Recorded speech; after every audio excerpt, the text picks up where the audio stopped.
এই সূরাটি আয়তনে ছোট হলেও মর্যাদার বিচারে কোরআনে কারীমের শ্রেষ্ঠতম সূরা সমূহের মধ্য থেকে অন্যতম।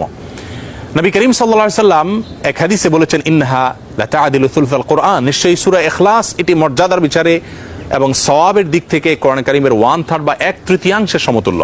বুখারীর এক বর্ণনা থেকে বোঝা যায় নবী সাল্লাল্লাহু আলাইহি সাল্লাম সূরা ইখলাস একবার পাঠ করলে কোরআন কারীমের 1/3 তেলাওয়াত করার সমান সওয়াব পাওয়া যাবে, সেটি বলেছেন।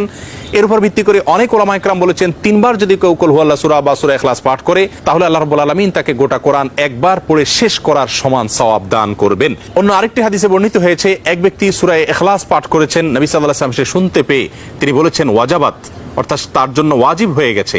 সাহাবায়ে কেরাম জিজ্ঞাসা করেন, ইয়া রাসূলুল্লাহ কি ওয়াজিব হয়ে গেছে? তিনি বলেছেন তার জন্য জান্নাত ওয়াজিব হয়ে গেছে, জান্নাত আবশ্যক হয়ে গেছে। অন্য একটি বর্ণনায় তিনি বলেছেন, যদি কেউ 10 বার সূরা ইখলাস বা কুল হুয়াল্লাহ সূরা পাঠ করে আল্লাহ রাব্বুল আলামিন তার জন্য জান্নাতে একটি প্রাসাদ নির্মাণ করবেন। মসজিদে কুবার একজন ইমাম নিযুক্ত ছিলেন, যিনি প্রতি রাকাত ফরজ নামাজে সূরা ফাতিহা পাঠ করার পর যখন অন্য সূরা মেলানোর অপশন আসে তিনি প্রথমে সূরা ইখলাস পাঠ করেন, এরপর অন্য সূরা পড়েন। সাহাবায়ে কেরাম এবং সেই মসজিদের মুসল্লিরা নবী সাল্লাল্লাহু আলাইহি ওয়াসাল্লামের বিষয়টি উত্থাপন করলেন এবং তারা জানতে চাইলেন কেন তিনি এমনটি করেন। সূরা ইখলাস এটি তো প্রত্যেক রাকাতে পড়াটা বাধ্যতামূলক নয়, সূরা ফাতিহার পর তিনি নিয়মিত এটি কেন করেন? সেই ইমামকে ডেকে নবী সাল্লাল্লাহু আলাইহি ওয়াসাল্লাম জিজ্ঞাসা করলেন এর কারণ সম্পর্কে। তখন তিনি বলেন, ইয়া রাসূলুল্লাহ, আমি সূরাটাকে